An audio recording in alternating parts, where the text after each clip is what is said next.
Hello, ladies and gentlemen.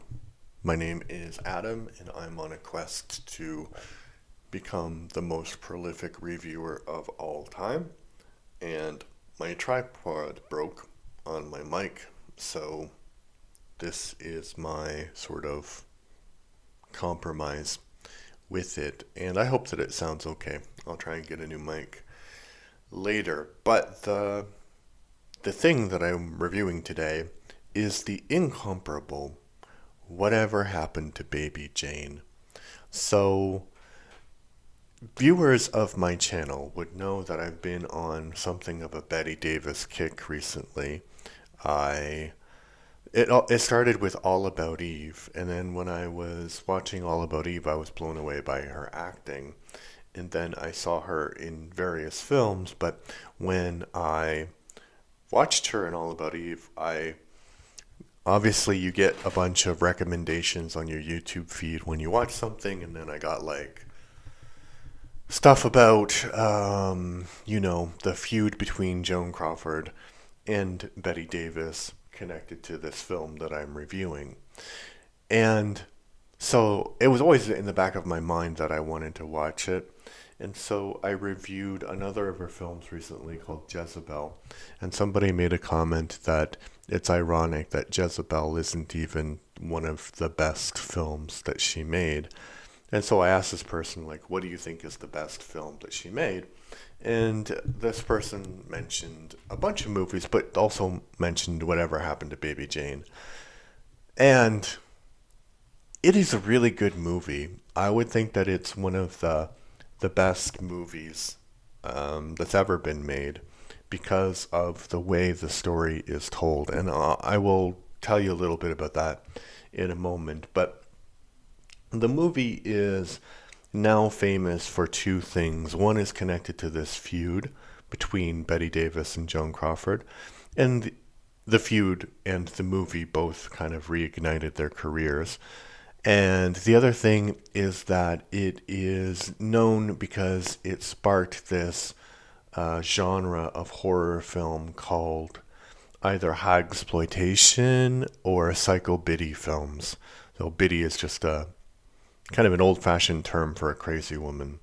So these films are basically about a woman who goes a little bit crazy, but she has had a past of glory and she's holding on to her past glory, like with Baby Jane in this movie, or Jane Hudson in this movie.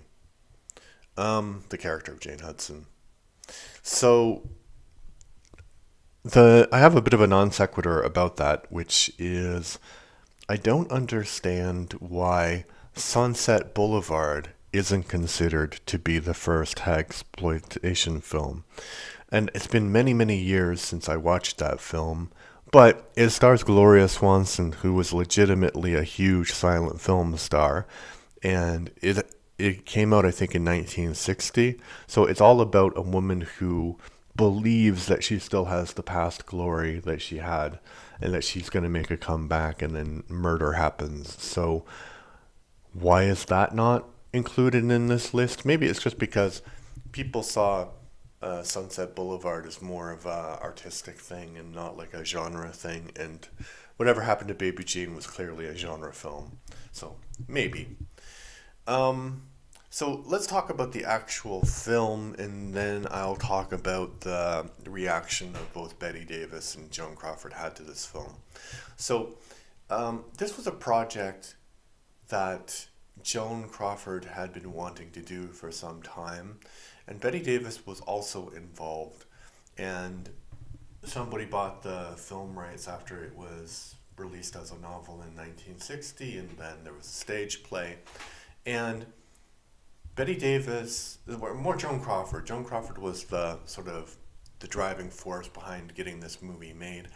And she had a brilliant idea that Bette Davis would be great to work with, because Bette Davis's career was kind of on a downward trajectory, and Joan Crawford hadn't made a movie in like 10 years or something, 6 or 7 years. So this was going to be their great comeback. So they wanted a film that would kind of help them both. And so they picked this story, Whatever Happened to Baby Jane, because it's the story of a former child star who is like super famous in her time, and she didn't handle the transition to growing up as well as she could have. And she had a sister named Blanche Hudson who became a movie star. And that part's actually great because they do show, and this is kind of weird because I think honestly, Betty Davis is a better actress than Joan Crawford is, but they show a couple of Betty Davis's movies from the early 30s when she was just starting out as an actress as examples of how bad an actress she was. And then it's like, and she's not doing a particularly bad job. Maybe the accent is a little bit over the top. And Joan Crawford's movie is from more of her heyday. I forgot which titles they used, but like basically they used to show that Joan Crawford was a good actress. They showed one of her best movies from her best period of her career, and to show Betty Davis was a bad actress, they showed one of her worst movies from the worst part of her career. So, yeah, that's kind of interesting. But the movie itself is really, really well done. It's great. It's structured between different time periods like vaudeville and then moving into the early days of Hollywood in the 30s and then moving into like what is a more modern time in the 60s in the film. And the way that the film ends is great. There's a scene where Betty Davis as Baby Jane is on the beach, and she is basically gone cuckoo for Cocoa Puffs. Basically, she's crazy. But she believes that all these people on the beach have come to see her, and they're all in like beach stuff, and she's wearing this like very elegant sort of Victorian costume, and she's dressed up as a little girl, and she's clearly not a little girl anymore, and she's like dancing around. Yeah, it's a great scene, and there's lots of great scenes connected to that. There is a bit of a twist that I won't talk about that I didn't really like. I don't think that it changes the narrative of the movie very much, but they wanted to make Baby Jane's character a little bit more sympathetic, I guess. But she's not sympathetic. She's mentally unwell, and her sister Blanche Hudson quite knows this a lot. And a lot of the horror comes from the fact that Blanche is now a paraplegic and she is dependent on her sister for all of her physical needs, but her sister is dependent on Blanche for all of her financial needs because Blanche obviously had the more successful career and her movies are still being shown on television, so she still gets checks connected to her career. So, and that part is really well done because even the way the house is set up, so Blanche, even though she's in a wheelchair, her room is on the second floor. And you could say, well, Blanche did that because she wants to be more superior to her sister. But you could also say that Jane did that because she wanted her sister kind of isolated as much as possible so she could control her. And that kind of makes sense. And the plot of the movie is basically that the modern day plot of the movie is that Blanche wants to sell the house and leave Jane in some kind of institution, and Jane believes that she has a shot of reviving her career, even though she's practicing songs from not even like when she was trying to be a legitimate actress. She's practicing songs from when she was a little girl. So that is kind of odd. Another odd thing about the movie is that it portrays Baby Jane not as the victim of being a child star, but as the perpetrator of being a child star. And what I mean by that is like there's a scene where she comes off stage, right? She's 7, remember? She's done this like really amazing performance. She comes off stage, and her dad, basically, in front of a bunch of fans, says that she needs to go to sleep now. And she's just like, well, I want ice cream, but the demand, she's 7, so the demand for ice cream is like really, really big. And then all these parents are like, oh, that's horrible. The parents are horrible. And then the mom says to the sister, because the sister is watching, it's like, you don't worry, Jane is getting all the attention now, but you'll get the attention later. And when you get the attention later, I want you to treat her more kindly than she has you or your dad has to you, which is kind of a prophetic statement, I would say. Yeah, so I think if the movie was going to be remade today, I think that part of the movie, because clearly that attention when she was younger is something that messed up her psychology. So I think a remake today would focus a bit more, at least in that section, it would show a little bit more about how that damaged her psyche. So, because basically she's just portrayed as being spoiled and not broken, even though there are these like creepy life-size Baby Jane dolls that are being sold at her performances, and like they are way too big. They are like they're life-size dolls of this little girl. So what girl is going to want a life-size doll of another girl? Because you can't pick it up, you can't play with it, whatever. So there's a bit of a sinister aspect to that life-size doll thing. And I think the movie, that's a subtext that the movie doesn't talk about clearly. But later, there's a scene where, in modern times, where Baby Jane gives this doll as a present to somebody she's interested in working with. And you can see that there are a bunch of weird emotions going on with the guy. Like the doll is on his lap, and then he puts the doll in a chair and like pulls her dress down. So you can see that there are some weird subtext going on with that. So I think, yeah, so the movie is clear about why Baby Jane is the way she is.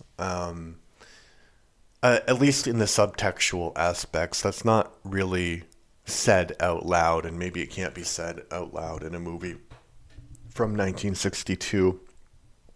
What about the performances of Joan Crawford and Bette Davis? As I said before, I think Bette Davis is one of the best actresses ever, and I think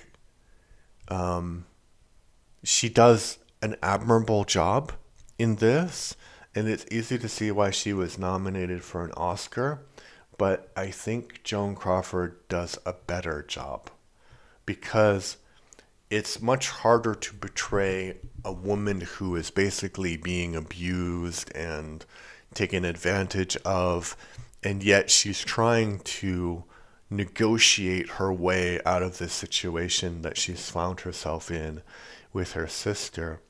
And about the feud, I think that I think that Bette Davis, I mean, as I said, she does a great job with it, but I think that it's much easier to do a character like that. So she's got like crazy makeup on, which apparently she chose for herself. So she had this like look of the character that she wanted to do, and she was like quite familiar with these kind of transformations into a character.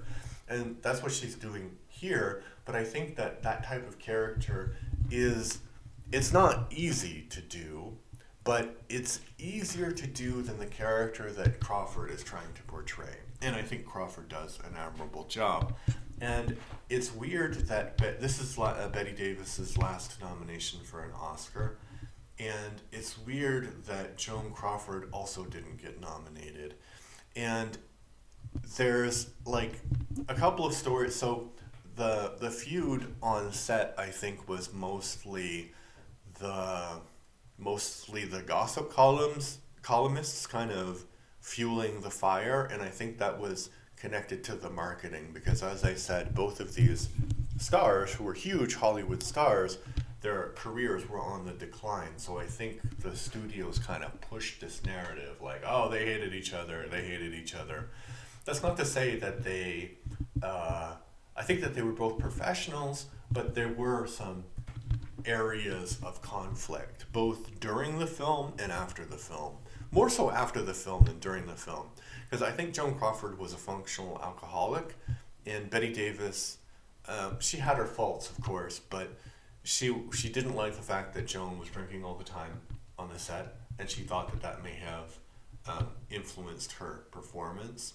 That's one thing. And Joan Crawford is this like restrained sort of Dane-like presence, and she really didn't like this over-the-top portrayal that Betty Davis was doing. But it's weird because that's why they're in the movie, right? Because of Joan Crawford's personality, because of Betty Davis's personality. So, but I think that the feud happens more so after. And I think if you ask Betty Davis why it happened, and if you ask Joan why it happened, they're both kind of right, but they don't take the other person's perspective very well. So basically, the movie gets released, and there's huge critical buzz. It's a smash success, and I think that Betty Davis has 10% of the profit, and Joan Crawford had 15% of the profit. So they were both invested financially in the success of this film. So the critical acclaim comes, and they're doing interviews and stuff, and Betty Davis notices something like not Betty Davis, Joan Crawford notices that Betty Davis is like really hyping herself up and like, oh yes, I did a great performance, this is my best performance, you should come and see it. But she's not saying anything about Joan Crawford, and Joan Crawford is just like, even if you didn't think my performance was good, you should just kind of be polite because we're trying to sell the movie, right? So she really, really disliked that, apparently. And even like, I guess in the 1970s, the movie was on television, and Betty Davis calls up Joan Crawford, and she's like, hey, our movie's on. I'm really great in it. You should watch it. So I just think that that's kind of Betty Davis's whole personality, and it might have rubbed people the wrong way. Because I watched also an hour-long interview with her and Dick Cavett. And Dick Cavett, if you don't know, was a talk show host in the 1970s. And he's really good at kind of getting the interviewees to open up. He's got like these kind of bad, lame, corny jokes. But in the interview I watched, it was basically like Betty Davis had a topic and she talked about it for like 20 minutes, and Cavett was like, okay, what about this? And then it was like a politician, but without any of the, like a politician in evading the questions, but it's not like she didn't evade the questions because they were ethically hard or whatever. It's just she much preferred to talk about her. So she always brought the conversation back to her. And so I think that Joan Crawford really didn't like that. And so this is where the Betty Davis part of the feud comes in. So as I mentioned before, Betty Davis was nominated for an Oscar. And during the Oscar ceremony, the person who actually won wasn't able to accept the award because they had previous commitments or whatever. So Joan Crawford volunteered to accept the award should she win. So basically, her co-star in a film that they are promoting at the time loses the Oscar, and she accepts on behalf of her competition. So that's basically all Joan Crawford did, and I think it was a bit of a like, yeah, Betty, it's not always about you, right, kind of moment. But Betty felt that Joan had been kind of working behind the scenes to deny her the Oscar win, which probably is not true. So that's probably the fallout from the movie is probably what really started the feud. not the actual production of the movie itself. At least that's in my opinion, but I want to watch this feud series that Ryan Murphy did because I think it would be kind of another interesting perspective on it. And I want to watch all of Bette Davis's films, and also Joan Crawford, because Joan Crawford's got this, like, it's weird, and I don't want to be sexist, but I am attracted to beautiful women, and Joan Crawford, like, I don't know how old she was at the time. She must have been like pushing 49 or something, like my age, but she is, like, she's not, I think if she were going to try to be a movie star today, it wouldn't work, because her face structure is not one that is like a very modern standard of beauty, but her face is just so photogenic, like, and I think Bette Davis had that too a little bit, but she is really working hard to get rid of it in this film. But so basically, it's kind of contrasting the woman who was a movie star. She's faded, but she still has it, which is Blanche's character, and the woman who never was a movie star and was just as basically an ugly hag. So yeah, I think it's a great movie, and I don't know if I've said this enough, but the structure of the movie is good, the performances are great, the writing is good, and yeah, I would recommend seeing it if you haven't seen this. This is like one of the movie which you should watch, definitely.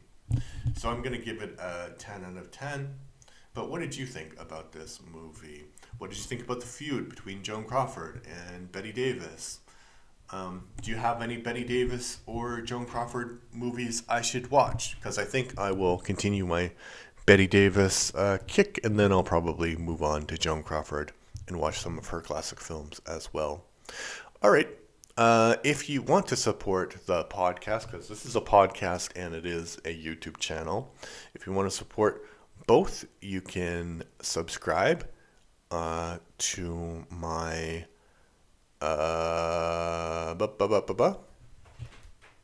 you can subscribe to my YouTube channel. My goal is to have 200 subscribers by the end of January, and I think we have 164 as of today. So I think it's possible. And if you're listening on Spotify, please give me a follow. The goal is to have 15 followers on Spotify by the end of January. Thank you. Bye-bye.